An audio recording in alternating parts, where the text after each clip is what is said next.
Why, hello, and welcome back to another episode of Voice of the Rings. I'm your host and guide, Zollin Ironshield. And today, my friends, welcome back to another, I guess this is a Fireside chat, little update for you on stuff. I'm going to answer a couple questions for fun from the Discord, and I know I don't have a fire sound yet. I know, I'll figure that out later. But I also want to give you guys a couple updates on what's going on with the channel and everything, and going forward, and what some fun plans are for the summertime here for me and stuff. I've had a lot going on, a lot of good things. I'll tell you the positive stuff that everything's going on. We've really been building the Kinship and LOTRO. It's been super fun. So I've been focusing a lot more on streams as of late. If you've noticed, I've been doing like 3 and 4 streams sometimes in the week. I thoroughly enjoy doing streams. We will not stop doing streams. I will do my best to do that. But I really would like to get back to some of my regular video content that I've been making over the last 2 or 3 years. Like the LOTRO Tale series and things like that. It does take a little bit of time and planning to be able to do that, right? With, I tell you guys a lot, it's kind of a domino effect, right? If I don't make a video, then I can't upload it, then I can't edit it, then I can't, it's a little chain, flip the edit and then upload. But, so pretty much without boring you guys, I want to start making some more of that again. So I will be doing that. I like to cover many different Lord of the Rings subjects. I also like to do what I like to do in that moment, or things that I can do with my Kinship. I really enjoy doing streams or videos like that as well. So that will all keep happening. Those are my goals. I just want people to know who haven't seen some of my regular videos probably in the last couple months. You're like, well, are you going to just stop doing those? No, I'm going to be making more videos again. I'm also going to be making some Replica reviews over the summer. I'd really like to do some of those. I have a couple of special ideas for videos. So I've got some cool ideas, and we will continue to do streams for LOTRO, Return to Moria, probably a Battle for Middle-earth one here pretty soon, and a couple of Lord of the Rings type games, and a couple you've been asking for some Rise to War videos, so I'll put some in there too from the Lord of the Rings phone game. Sprinkle those in too over the next couple weeks. But that's pretty much what's been going on. Really been having fun. I got to throw out again a thank you to awesome Kinship we have in LOTRO. It's really grown a lot. If you guys want to play with us on the server Glamdring, you are welcome to join us. Pretty simple rules, right? Kind of like what I do on the channel. Bad language, have fun, be respectful of other people, just have a good time. We have all levels of players, brand new, just learning, middle ground, all the way up to veteran players, and we've been doing some fun rating stuff as well and things like that. I've been doing a lot of orchestra. You've seen that in choir things. I've posted some of them for you guys, but not all of them, but some of them. You guys have been, I'm glad you've liked that. I really appreciate that. But that is about to be finished. So when you're seeing this video, probably, my last orchestra performance is coming out somewhere right around this video. And then for the summer, I'll be totally free to do streams and stuff besides family things. But, I do this full time now, this channel. So I already put in like 40 plus hours a week. I'll probably put in more now. So streams do take a lot of energy. I will say that. Again, I enjoy them thoroughly when I do streams, but it takes a lot of planning energy, right? Because I will record at all different times of the day. It's like, oh, I have a gap of 4 hours here. I'm going to be recording. But with streams, I have to like leave an entire day open a lot of times, depending on where I stream or when I stream. Especially if I do. This last weekend, I did 14 hours of streaming in 2 days. So I really enjoyed it, and I hope you guys enjoyed those streams too. But again, I'm going to have to, I'll do 2 hours of streaming, and then I'll try to put out like 3 or 4 videos that way, kind of thing like that. That's what my goal will be, to kind of like pace that, balance that a little bit. But anyway, again, if you guys are still here listening, you're the best. What we're going to do now for fun in this video is I'm going to answer some questions. People have been dropping them there for like 2 months. I have a spot in Discord. If you join our Discord, again, you can go to the link down there. It's www.voiceoftherings.com. Go to the social media tab on my site there, and it's the very first one that says Voice of the Rings main Discord. That's our main Discord. Everybody is welcome that's a part of the Voice of the Rings community on this channel. I also want to mention, if you are a LOTRO player or you're in our Kinship, don't forget there are a bunch of different events that our leadership are leading, including myself and everybody else. We have our Tuesday night Not Ready for Rohan event led by Mr. Hammer. We have our Wednesday night thing led by Shyla, our officer, for big battles, or epic battles is the term in LOTRO. And then we also have on Sundays the Tortoise group. which is really awesome. People are really enjoying that Beth is leading, and that's been really, really awesome. It's been fun to see you guys. I pop in when I'm here on a Sunday sometimes to say hi. And then on Saturday nights, Mr. Hammer's leading Raid-tacular night, and on every other Friday, second and fourth Friday of every month, I lead Raid Day on Fridays. So we have a bunch of different things. Those are for many different levels. The tortoise group's leveling very slowly. They have the tortoise stone to slow their XP. So I think at the time of making this video, they're almost level 50 in LOTRO. It's somewhere around there. They're doing Goblin Town right now.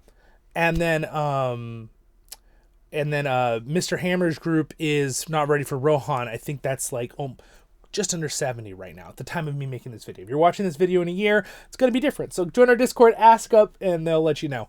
But we have those, and then my Friday one is for epic battles. We did an epic battle at the beginning, which is for anyone level 10 and up. And then sometimes we'll do something 150 after. Sometimes we'll do an event that's like mid-levels after. Raid-tacular night is pretty much, we try to get everybody in, but it's for 150. And then, yeah, we've been doing a lot of different things. Our Commander Daniel, or Tiger, has also been leading different things for us to learn how to do endgame raiding for those of us who have really set up our gear. Because that's a whole nother thing. I'm going to make a guide video, by the way, for LOTRO players. That's a whole nother thing. If you guys are watching and aren't a LOTRO player, you really have to level in LOTRO and you get to 150. And then you also have to do like gearing. Like the different, there's like 2 or 3 levels of different quality of gear that increases your stats and abilities and strengths. If you're not a LOTRO player, which is kind of part of the game as well. So, you know, that's a whole nother thing. So that's what we're working on. We have guides on that. Daniel's made a great guide on how to gear your character out and start getting ready for higher level tier battles and raids and all that kind of stuff. So you should definitely check all that out. And again, you can check out my guides. I have a guide on the Guardian, how to tank anything tier 2+, what you really need to do for Blue Line Guardian, that kind of thing. One thing I want to try to start doing for LOTRO guides, I haven't put out a ton of them, but I put out about 10 in the last month. So they are there. I guess that's kind of a lot. But you guys should check out my Guardian one. If you want to tank with a Guardian. Guardians are in a good spot right now. They need a little bit more HP. But besides that, they're in a really good spot. And I made a really in-depth guide. And a lot of people have really been kind and said they've loved it. So awesome. Another fun side thing. Okay, moving away from LOTRO for a minute. A lot of you guys have been, you know, you say, my community here on Voice of the Rings, you've watched my videos, and you'll see me in LOTRO, or you'll see me in, like, Rise to War, or something, be like, oh, are you that, you know, are you Voice of the Rings? I love that. You guys are so nice. You always say such nice things. So always feel like you can say hi to me, right? That I'm totally down for that. That's very nice. So now that we've kind of gotten to this point, let me go ahead and answer some questions. So in the Voice of the Rings chat, I have one called Fireside Chat Questions Only, is one of my Discord channels, and people add questions here. So I'm gonna roll it back here and look at a couple questions we have from people. I'm gonna do these kind of off the cuff, and I will tell you if I need to research them more. I won't fully answer it, but I will do my best. Let's see. So right where we left off last time is... All right, and I will mention who. Let's put it here. Robert Manway has a couple here that he's put in. Did the Fellowship know Gandalf was a Maiar? All right, this is a good question, a very good lore question. I think some of them did. I think some of them maybe sort of knew something, but didn't quite know what he was, because like. As much as like from a real life perspective, like we know what an angel is, right? From whether, you know, whatever your beliefs are, but, you know, we know an angel. For me personally, it would be, you know, it's an angel that helps God, right? Maya are a little different than that. They're not really a one-on-one comparison from a real life perspective but Maiar are like a spiritual being in the Lord of the Rings universe, right? Or in Arda, or outside the realm of Arda, in the, you know, that serve under Iluvatar and of course the other beings. But they're kind of like, I would say like they're kind of like the third level, but the problem with saying like different levels of the beings, this is why it's confusing with the deep lore of LOTRO. Excuse me, not LOTRO, Lord of the Rings, but LOTRO has good lore too. Is that you get into this like area where you're like, well, technically Gandalf and Sauron are the same being. Why can't Gandalf just beat him in a fight? Well, because Sauron's still a little stronger, but yet they're the same being. So there's a little bit of like nuance there when it comes to like power levels. If that makes sense in the storytelling. Also, sometimes, people. I'm going off on a rant, but this is okay. It's my fireside chat. I can do what I want. So hopefully you guys enjoy yourselves. Stuff you do. Don't forget to like and subscribe. But don't forget, people make the comment like, well, why don't they just take the eagles to Mordor? There are some actual lore reasons why that wouldn't have worked, right? Like, there's Nazgul flying fell beasts everywhere. Wouldn't have been just a simple ride and drop the ring. They would have been having a battle, right? Sauron would have seen them pretty clearly. They're flying on these giant eagles into his land. And then, of course, the good one from Tolkien. Because it would have been a bad story. And it's dumb. Tolkien just like outright said that I forget it was in an interview with BBC or if it was one of his letters. I'd have to find that to make sure I can quote that correctly. But in the gist, Tolkien says, why? Because that would have been stupid, basically is what he said. It's not, he didn't word it like that. It was much more elegant because, Tolkien. But basically that's a dumb question is basically what Tolkien was saying. That would have ruined the story. So, and I mean, he's right? Also, the eagles are a proud race, right? They're just as intelligent as a human. And they also, kind of where Tom Bombadil doesn't really want to, he's not really invested in the world as in he's just kind of in his, his own spot where that whole story kind of goes. We know that Elrond and Glorfindel and Gandalf are talking about, let's give the ring to Tom Bombadil, doesn't affect him. And, Elrond's like, he'll probably lose it. Like, he just doesn't care about things like that, right? I think that might have been similar to the Eagles to an extent, though they did help in other ways, so that's where the argument comes in from people both ways, right? And they do help in the end. So, but again, still. So back to the main question, did the Fellowship know that Gandalf was a Maiar? I think it really comes down to Legolas probably knew. I think that Aragorn knew. I do not think the rest of the Fellowship knew. That would be my guess from what we know. It's not super clear. There's a little bit of nuance because Tolkien doesn't really directly say it about every character. Like, oh, this character knew that this, that would be weird to put in there anyway. Even with Tolkien being so correct on his wording. Like, Tolkien gives us so much information, almost too much. Like, people joke about the trees, right? Like, don't write about trees anymore. I'm gonna write about trees more. But the thing is, you have to remember that Tolkien also said in his letters that he left a lot of stuff up to imagination because he knew that building a good story, a lot of it happens in your own mind when you're reading a book, which is why Tolkien is just the best. So there's your answer for did they know? I do not think most of the Fellowship knew he was a Maiar. No. I think that Aragorn probably knew that he was more than just a human. I don't know if he knew he was a Maiar. And Legolas knowing would make sense. Like, Legolas was clearly the oldest out of the group besides Gandalf. So I think Legolas would have probably known something. Known that he was a higher being than elves.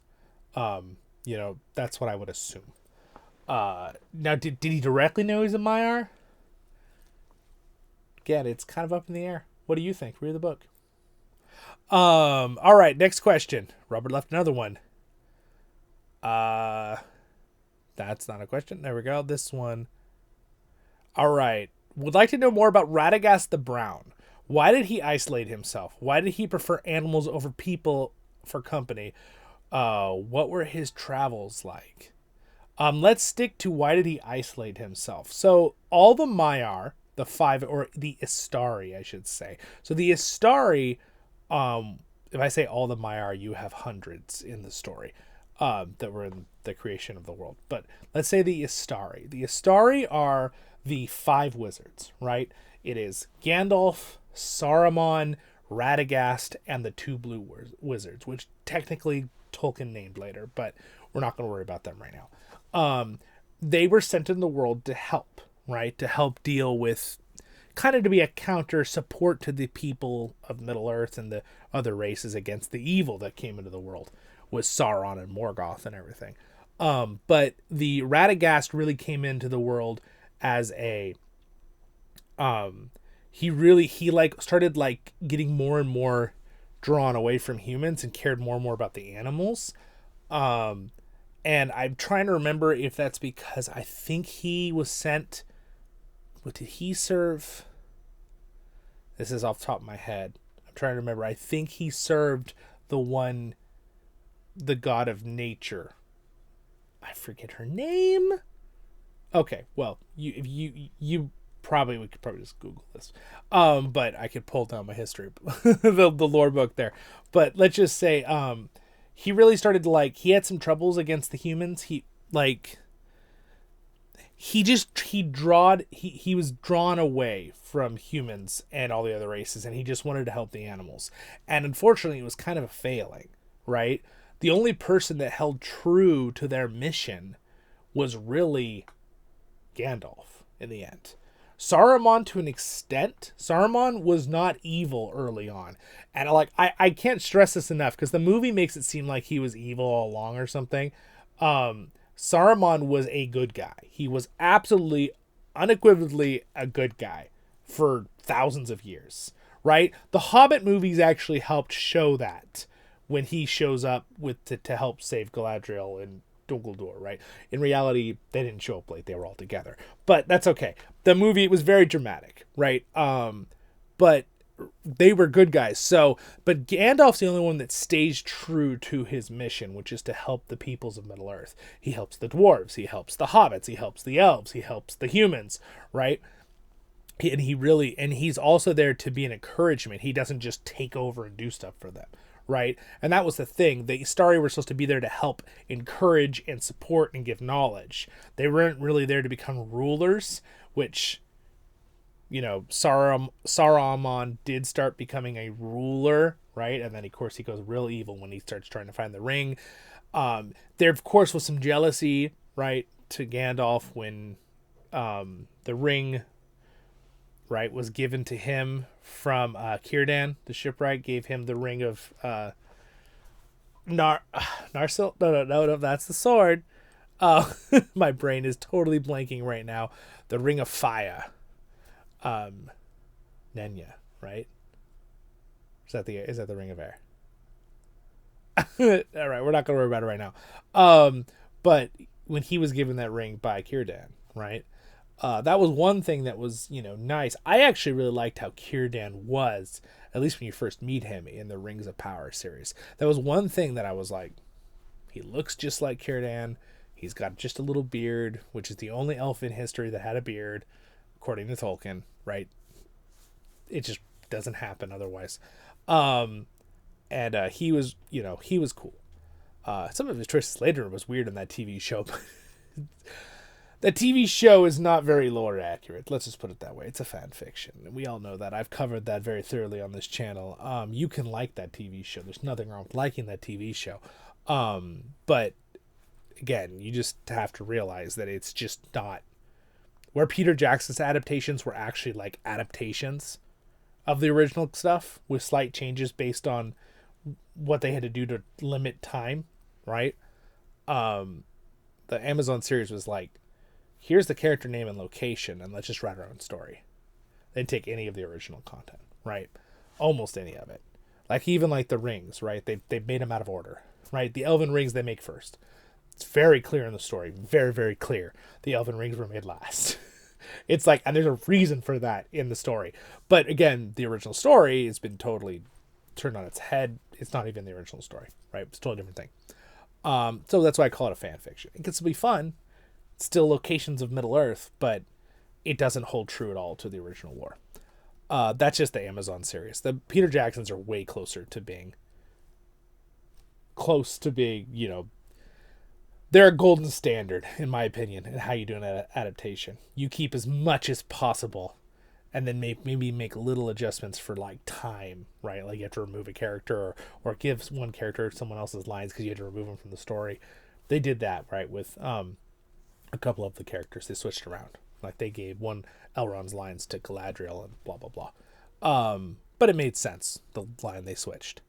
All right, so let's ask the next question. So pretty much it was all about, I went on a total off track there, But again, Radagast, there wasn't really a reason why he isolated himself besides he just really started enjoying the company of animals over people. Maybe that was because people have problems. I don't know, right? I mean, Gandalf clearly is working his butt off the whole time, helping all the different races, right? I don't know. Was it laziness? Was it he just was disinterested? I'm not entirely sure. Tolkien doesn't really describe it. We just know that Gandalf and Saruman are talking about him, kind of in the movie. Peter Jackson put that in the movies.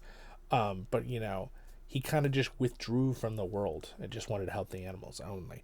Now, I actually really enjoyed Radagast in the Hobbit movies.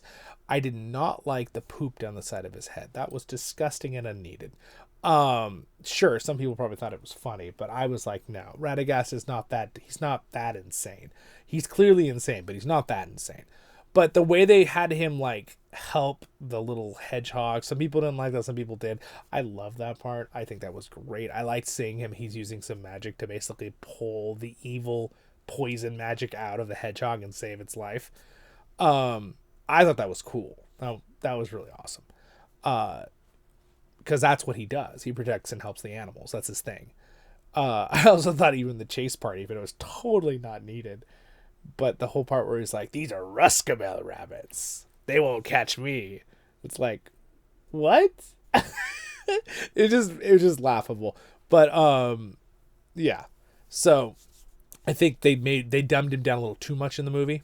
But he's not that stupid, right? He's not that like, oh, I don't clean my face from bird poop. Right, no. That's definitely not Radagast in the books. But the part where he saves the hedgehog and he's helping with the animals, that's definitely Radagast in the books. So anyway, that's about covers that. There's not really much about his travels. The second part of the question, what are his travels like? There's not much about his travels. He really sticks around in Mirkwood a lot. I'm sure he traveled around a little bit to help other animals, but it's not really, nothing's really said about it, right? Yeah. But it is said. We know that Gandalf never went to Rune. Again, another thing from the movie, the Rings of Power series that was completely, who is in Rune though is the Blue Wizards. Those would have been good. That would have been good. Really would have been good if that Wanderer guy, who I liked as an actor and enjoyed that part in the Rings of Power, would have really liked it if it was a Blue Wizard. Would have been really cool. Even Saruman would have been real cool. But what do they do? Oh, it's Gandalf. No, it's not Gandalf. We know in the freaking books that Gandalf never went there. Oh, I'm going to go on a rant. We're going to stop right there. I'm going to hold myself back. I'm going to hold it back. It's just frustrating. It's frustrating because I tell you this before, Rings of Power, what it could have been. That's why I get frustrated. It doesn't really matter. It doesn't affect the original stuff. It does for someone who's never seen the original stuff or read the books, because now they're thinking this, and then they go read the books and they're like, wait a second, Gandalf never went to Rune. Wait, where did they get that?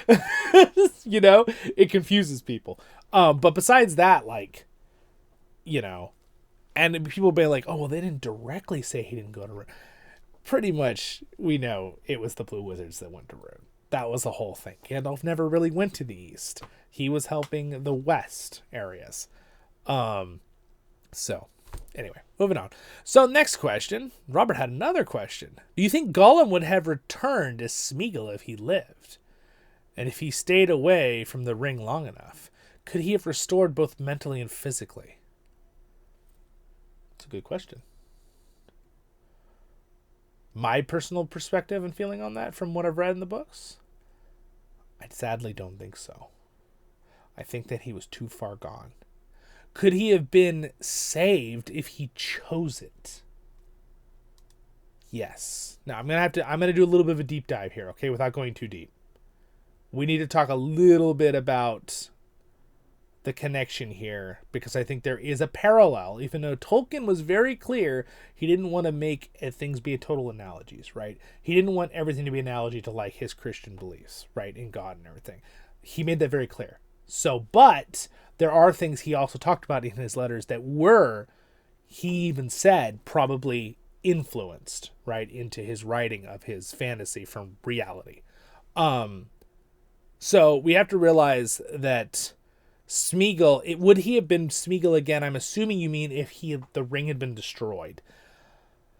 I think if the ring had been destroyed and Smeagol, right, kind of like we see in the movie a little bit when he kind of chooses to get rid of Gollum, if he chose to no longer be corrupted and stay away from the ring, then maybe, but I don't think so. I think unfortunately what would have happened is if he had lost the ring for too long, and it had been destroyed, he would have probably died quite quickly.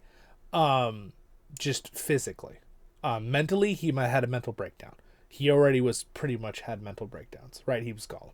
He's got split personality problems. He's got a bunch of things. That's why you kind of feel bad for Gollum, even though he's kind of a bad guy, but he's also a good guy. He's not really totally a bad guy. We all kind of feel for him because what we see in Gollum is we see that total deep, and the term is kind of like sin. He's just gone, right? And it's like you feel bad because you see these little glimpses of his humanity come out, right? Or how would you say that for a hobbit? His hobbitness. He's not a human, but you know what I mean by the term humanity. You see like the little bit of good come out of him occasionally. He's not totally like, and it's just like, and then it's swallowed up by his darkness again, right? And I think it's really kind of why people I think relate to Gollum in the story, because it's just like, it's so sad, you know, because like we've all known things in our lives that it's just like you wish you could help someone and you just can't, right? And that's really, really hard, right? And really the only thing you can do in life is pray for someone, right? That's in my personal belief at that point. But sometimes, you know, you could try your best to help someone still. But to answer the question, though, do you think Gollum could have returned to Smeagol if he lived, if the ring was destroyed? I'm totally guessing that's what you mean by that. I don't think so. I think he would have, for one, he would have died very quickly. I think maybe a few weeks, he would have been dead. Because the ring was really what was sustaining him with the evil magic for it and his wanting of it. It was prolonging his life. We know that. Kind of like how, you know, Bilbo starts aging extremely quickly, right? Once the ring is gone. But remember, Bilbo is only 112, 113 at the time when the ring is destroyed. It's like 2 years after his 111th birthday. So in reality, he could technically still be alive as a hobbit, right? Like a hobbit could live that long. It's just really, really old. Where Gollum was a river hobbit too, there's no way he could be 500 something years old in reality. So it was the ring keeping him alive at that point, stretching his life. So he would his body physically would wither away too quickly. I don't like we're obviously Bilbo had time to travel, say bye to people, go onto the ship to the Undying Lands, right? I don't think Gollum wouldn't have had that. And then mental breakdown. I think he would have mentally broken down if the ring was destroyed. I don't think he could have mentally come back. I think he had chosen that path. And that's kind of what's shown in the book, that he has a lot of opportunities to maybe choose a different path. And every single time, even when he does pick a sort of good one, he like goes back to it. It's like an addiction, right? So yeah, it's sad, but I would say that would be the case. He would have died, and that would have been it. And I do not think he would have. I personally don't think he would have been able to go back to Smeagol, with his own choice at that point. I think he's just too far gone, sadly. All right, Elraandor has a comment. One of our Patreons, thank you. You guys both are. Sauron started as the White. Gandalf started as the Gray, and became the White after Saruman went all non-white. Yeah, when he went many colors. Is someone else promoted to the Gray? That's a good question. In this case, I don't think so, because the Astari already had their other colors. So it was Saruman the White, Gandalf the Gray, Radagast the Brown, and the two blue wizards. Now, I guess in theory, Radagast could become Radagast the Gray, maybe, but he didn't really do anything to deserve. If that is Tolkien never tells us if there's a hierarchy with those. I think he just assumes we all think white is like the top level because it's like a pure color, right? That's what I would assume, right? That's totally an assumption made by me. So the question, would someone else be promoted to gray? I don't think so, because there's really no one else to be promoted to gray since there's only 5 Astari, but it's a very good question. And the white, he was only brought back as the white was almost, I think it was a symbolic gesture by Iluvatar God, right? I think that was symbolic. Iluvatar knew that Saruman had failed, right? He had failed in his mission. He is now a bad guy. So when Gandalf did a good thing, defeating the Balrog, and was killed, Iluvatar was like, all right, I'm sending you back. And I'm also giving you a new title because you were going to do the job that Saruman should have been doing, right? And Saruman was supposedly the leader of the Astari. He was supposed to be the leader, right? He was supposed to guide them. He was failing in that too, right? Radagast's off doing something. The Blue Wizards are trying to do their best in the East. We know that they succeeded, because if they hadn't succeeded on what they did, Gondor and Rohan would not have been able to win the Battle of the Pelennor Fields. We already know that. Tolkien wrote that in a letter. He basically said that if the Blue Wizards had failed in their mission and hadn't turned some of the Easterlings back to good, and the Rune, there's no way. The Haradrim, there's no way that there would have been too many enemies. But between the massive amount of orcs, the Corsairs of Umbar, the Haradrim from the south with their full force coming up, and then the Kingdom of Rune also showing up, which had a population probably the same as Gondor, if not bigger. No. So the Blue Wizards did succeed. So we know the Blue Wizards did their job, and we know that Gandalf did his job. But Gandalf stayed the most true to his job. The Blue Wizards kind of went off into the nowhere. But, they did something. They did work. Where Radagast, sure, he helped the animals, but he wasn't doing what he was meant to do, which was help the races of Middle-earth. The sentient, regular races. Right. So, yeah, I think that's the answer to the question, though. I don't think there would be a gray because there was no one to fill that spot. If there was another Maiar that would join the Astari from the Undying Lands or from heaven, maybe we get another gray, but I don't think that would have ever happened with how the story rolled out. But that's a good question. But anyway, that's kind of why he became the white in the first place. I don't think it was like a promotion thing. I think it was more of you're replacing the job of what Saruman should have been doing because you're being a good and faithful servant. Basically, I think that's the hint going on there with Iluvatar. That's my feeling on that. All right, let's see here. How long do we want to go for this fireside chat? I mean, I'm having a good time. I hope you guys are enjoying this. Thorin Oakenshield's, this is also from Robert Manway. Thorin Oakenshield's second sword, the Foe Hammer. The hilt was fashioned from a dragon's tooth. That information we do have on the tooth was obtained. Okay, this is a good question. I'm going to break it down, and I actually know a little bit about this. So the Foe Hammer, which is Orcrust, right, is one of the 3 blades that are mentioned by name that they find in the Troll Horde, crafted originally by elves, right? We have Glamdring. Wait a second. Isn't the Foe Hammer Glamdring? Hold on. But if in this question, hold on one second. Which sword is called the Foe Hammer in Lord of the Rings? Oh, that's Glamdring. Oh, okay. So the question, you have it a little bit back. Okay.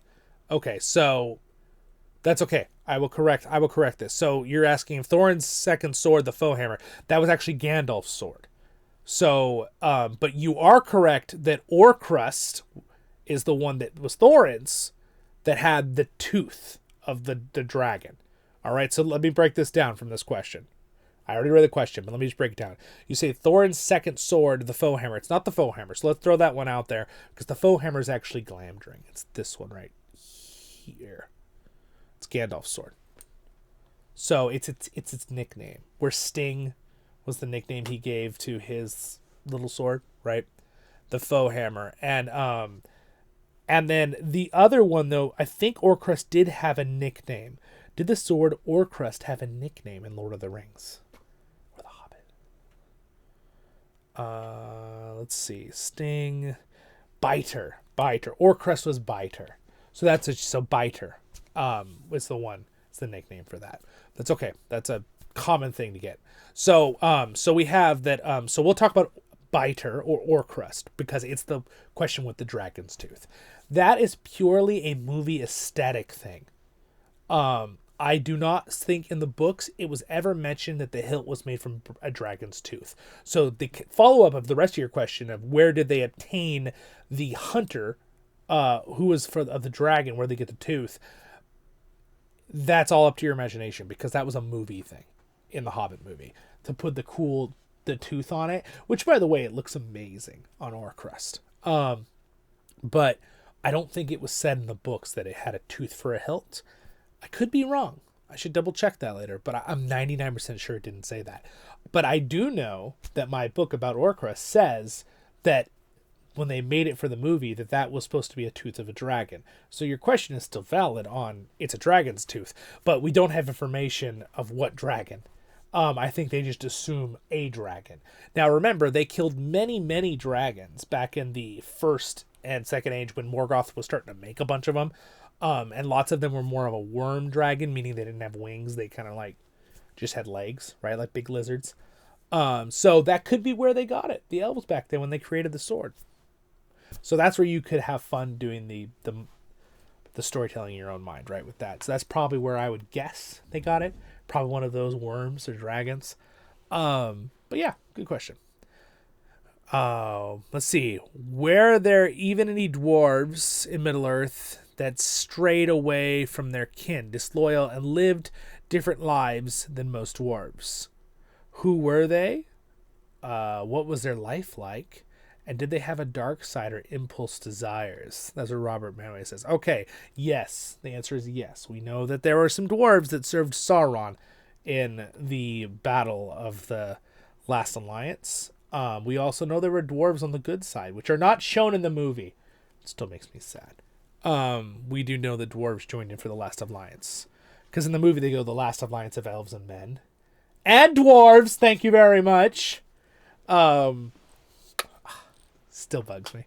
But anyway, were there bad dwarves? Absolutely. Of course there were. Just like there were bad elves. So elves were it seems like elves were the least likely to flip to be bad. There's very few examples of bad elves that were kind of rogue. I mean, obviously there's that group of elves that killed all the other elves. That was pretty horrible. The kinslaying, and that was pretty bad. It was pretty bad. But and then there's also that one dark elf that was like really evil, and he made the meteor swords, and I can't think of his name right now, but he was there. But for dwarves, there was it Ming? What's this? No. Mit. Mling or something. I forget his name. He was called a petty dwarf or something. He was like smaller than regular dwarves. I almost envision him like a gnome. I know he was kind of treacherous and bad, but just talking about from dwarves in general, yes, there are some bad dwarves. Is it very, very unlikely a dwarf to become evil and serve Sauron? Yeah, it was very unlikely. I would assume that Lord of the Rings Online does it where the Zelruka clan were enslaved by Sauron. So they were working for him, but they didn't really want to, which could be the case. But I bet you there are some dwarves that were working for Sauron who did want to. I would still assume that it was a very small amount. Did they have dark impulse things? I mean, I think they had things with greed.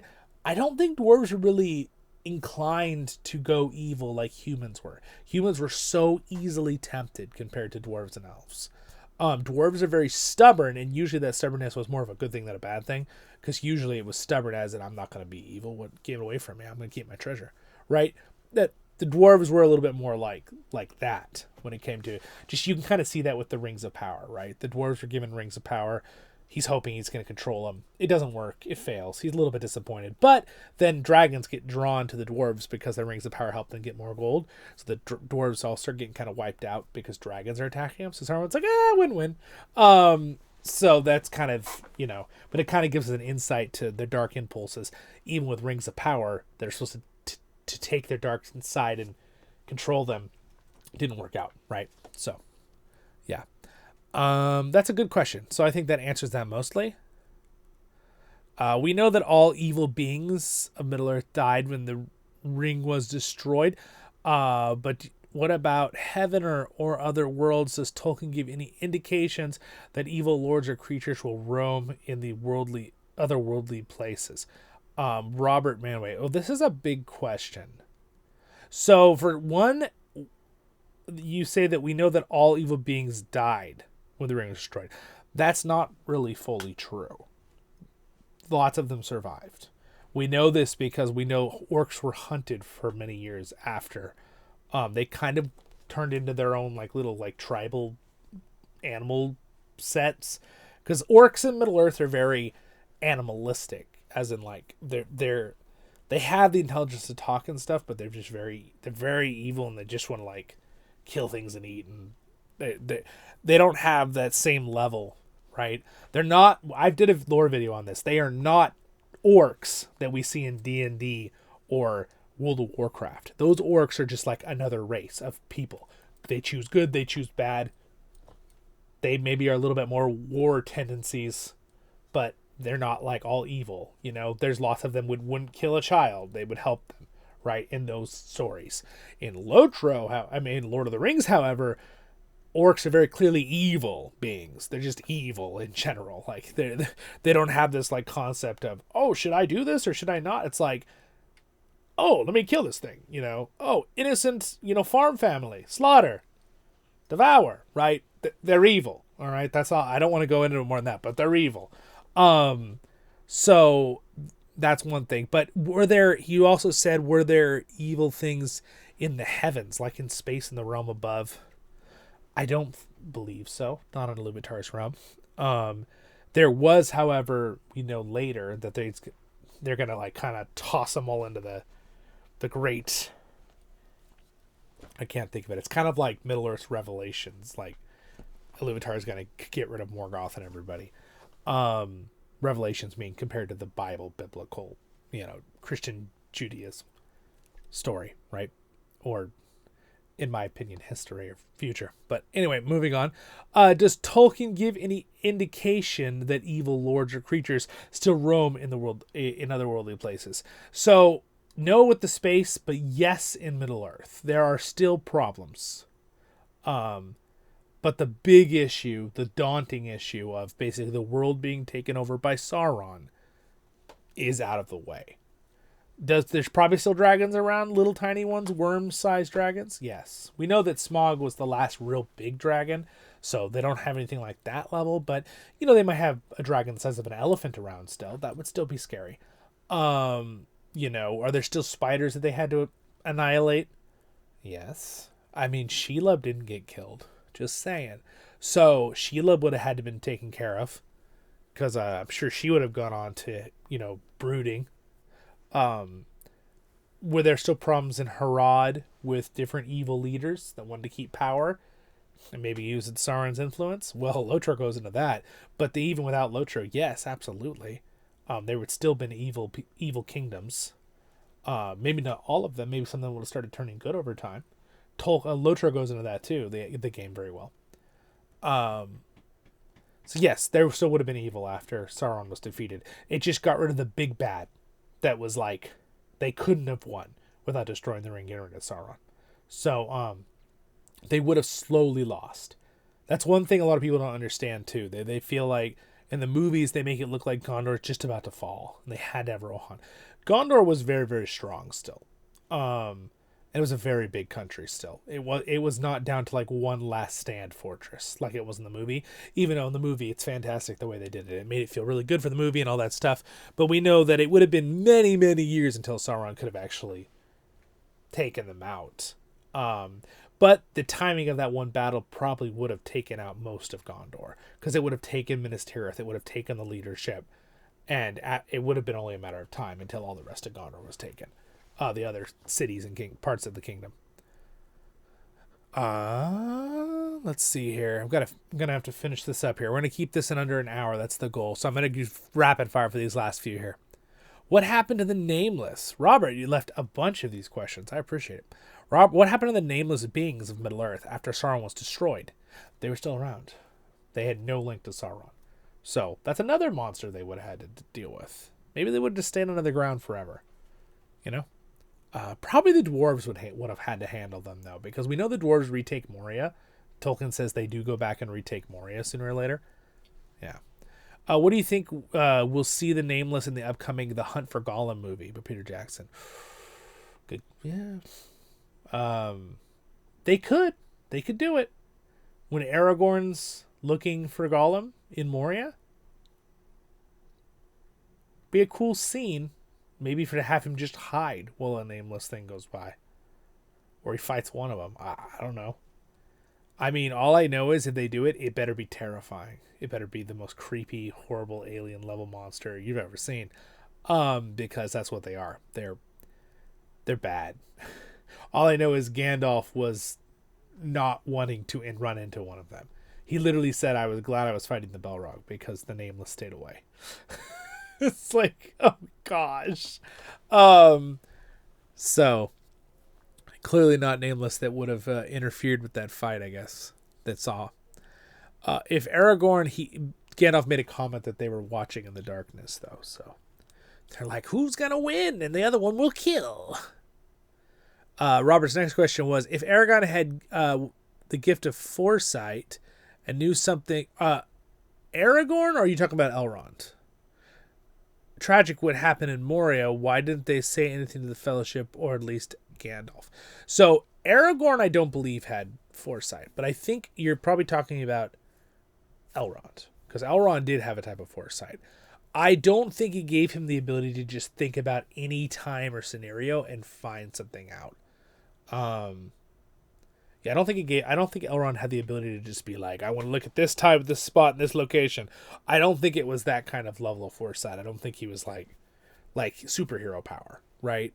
It was more like he could get the gists of things, right? With like some details, right? Like, oh, this battle might happen at this time, things like that.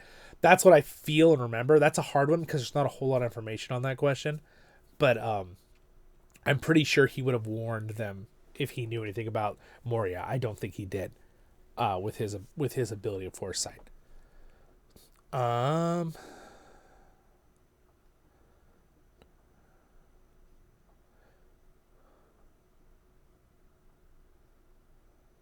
Oh, you had a movie question about Galadriel when she destroys that orc in Dol Guldur. And then you're saying, did it waste her ability and power when she fights? I don't think so. I don't think her destroying that orc, which is such a cool part in the Hobbit movie, when that orc like comes at her and she just goes like this and he just disintegrates, which is awesome because that's Galadriel. Barefoot, no swords, no shields. She's a sorceress, right? Like she's like, that's Galadriel, in the books. Definitely, again, I hate to always compare it to Rings of Power, but it's a fan fiction and what they followed, because Galadriel almost never uses magic in any of season 1 or 2 of Rings of Power. She should have used some. I don't care if she uses a sword. Sure, she probably has the ability to use a sword, but why does she need to use a sword when she could just blow an orc away with one hand? She can use her magical powers to bring down Dol Guldur. In the books, which they don't even show this in the movies, mind you, in the books, we know that Galadriel uses her power to literally level the fortress. The fortress, you guys. Okay? That's in the books. All right? So like Peter Jackson dumbed that down. He brought that down. He didn't even show that he didn't show Galadriel bring down the fortress with her magic. Just that she went in there, right? So, yeah, Galadriel is really powerful. So I think the only reason she got weak in the movie and why they did that, even though I don't think necessarily that fight really happens in the books. Does it? I don't think so. I think it's just hinted at. And again, remember, that whole fight added in the Hobbit movie did happen at that time, but it wasn't in the Hobbit book. It was in, I think, Unfinished Tales, or was it the appendices of... doesn't matter right now. Might have been, I don't know. It's one of the history books. I'll figure it out later. Do a real full lore video on it. But It's pretty crazy, but I think the reason was when Sauron shows up in the Hobbit movie, that is what's draining her power, because she's like, his evil presence is so intense. I think that's what they were trying to show in the movie, and I think that's what it was. I don't think it drained her power to destroy that orc, even though I guess it could be thought like that for sure. And you said, does her abilities affect her mental or physical ability? I don't know, right? Tolkien never really talks about it. I'm sure maybe it's mentally hard. Maybe it does physically take her energy, life force to use magic. I don't know. I don't think so. I think it's just because she has the ring of Nenya, which I think is the right one with the ring names. And I think that's what helps enhance her magical abilities. All right. We're getting to the end here of the video. Is it true that Tom Bombadil was so powerful that even the Dark Lord was afraid of Tom? What special ability did he have? Why didn't he help destroy the ring? We already talked about at the beginning of the thing. Like Tom Bombadil, if not, what happened to the mysterious race of beings? So, all right. So there's a bunch of theories to who Tom Bombadil is, how he was created. My favorite theory, personally, I'm not going to go into all of them right here in this video. My favorite theory is that he is the sentient carnation of the world. So when the world is made with music, there was one sentient part of the world created, and that's Tom Bombadil. That's my favorite theory. I think it makes the most sense with lore. And then, but again, it's just a theory. It doesn't really line up with anything directly. It's all just theories. But then, so he's not a race. He's definitely his very own being. His wife, Goldberry, she is the River Woman's daughter. She's a naiad. Is that the right term? Kind of. She's not really a naiad exactly. She's a river spirit, which I think sometimes are called naiads, which I'm sure that's where Tolkien got the inspiration. But I don't know if she's called that in Lord of the Rings. But he also didn't want to help the Fellowship. He didn't necessarily not want to help the Fellowship. Just they knew if they asked him to help that he'd forget about things. That he wasn't concerned with the world's problems. He cared about people. He clearly cared and saved Frodo and the halflings, right? All the hobbits. But he would lose track of things, right? He was happy to sing and be jolly and happy. And don't even get me started with Tom Bombadil and the Rings of Power. Everything's opposite. It's like they read his character and they're like, how can we completely and utterly flip this character on its head? So he sings 95% of the time. Let's make it where he only sings 5% of the time. He smiles constantly, is always happy. Let's make him really serious and grumpy all the time. He doesn't really care about the world that much. Let's make him a wise mentor who guides Gandalf. Oh gosh, man, I just can't even. It's so annoying. By the way, the actor looked great for the Rings of Power. He looked good. He looked like a Tom Bombadil. That was great. No problem there. It was how they made him act. It's the writer's fault. So frustrating. So anyway, so Tom Bombadil doesn't really care about the world and really what happens. That's really clear when Gandalf and Elrond and Glorfindel are talking about, should we give the ring to Tom Bombadil? And Gandalf's like, we don't want to do that. He'll lose the ring. He doesn't care enough. And it's not that he doesn't like everybody. He doesn't care. He's just in his world and that's what I think the theory of him being part of the world makes sense. He's more of just nature moving along, right? That's personally my thoughts on that. But again, that's why it bugged me a lot when Tom Bombadil is like mentoring Gandalf in the Rings of Power, because he would never have done that. It's clearly exactly the opposite of what Tolkien wrote Tom Bombadil to do. Also, the other thing, when he tells him to sacrifice the hobbits, basically, and I know later we find out he's testing him, but still, literally in the books, what does Tom do? He saves the hobbits. And now in Rings of Power, he's telling him to let the hobbits die, Gandalf. Like, oh, gosh. Sorry. Oh gosh. It's like it was purposely done that way to be insulting to the original character. That's what it feels like. It's too much. It's too many things to just be a coincidence. Like, oh, maybe they didn't mean it bad. It's just a coincidence. No. It could be still a coincidence, but I don't know, guys. I don't know. Here's a good and then the other question about Tom, was Sauron afraid of Tom? I mean, probably. So I heard one person tell me a long time ago, if Tom left his forest, he'd lose his powers. I've never really seen that anywhere, to be sure. But Tom is clearly very powerful. The evil spirits that were extremely powerful in the Barrow-downs, that were there from the Witch King of Angmar, didn't even stand a chance. He literally just sang a song and a couple light beams came in and they were just like, wah! Destroyed. So Tom is clearly very, very powerful. Could he go toe-to-toe with Sauron? I don't know. Even in his own forest. Again, some people say if he left his forest, he kind of loses powers. The old forest, I don't really see that anywhere directly in the lore, so maybe he could have gone out and fought Sauron. I just don't think that he would have wanted to. And not that he couldn't have, that just he would have been like, no, I just want to sing and, stay in my garden. I don't know if Sauron was directly afraid of him, if he even knew who Tom was. I would assume he probably knew who Tom Bombadil was, because Sauron had been around a long time and Tom had been in the world a long time. And Tom was known by different humans, right, in Bree too. Like, they knew he was there. They just thought he was an old, nice guy in the forest. So he didn't really interact with people that much, but people would have known about him. So maybe, I don't know. I think it's a lot of hypotheticalness if Sauron would have been afraid of Tom. I don't even know if Sauron realized how powerful Tom Bombadil was. Right? Did he know the moment Tom Bombadil held the Ring of Power? Since it's part of Sauron's soul? Maybe.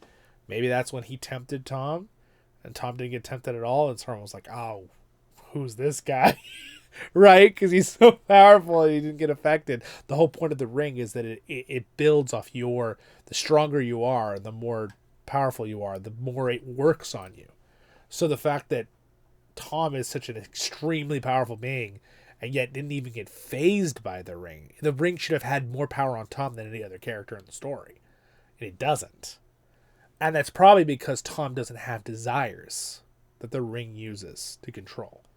But clearly he loved his, Goldberry and his land. So it's weird why the ring didn't work on him, right? And I think it's because he's like a part of the world.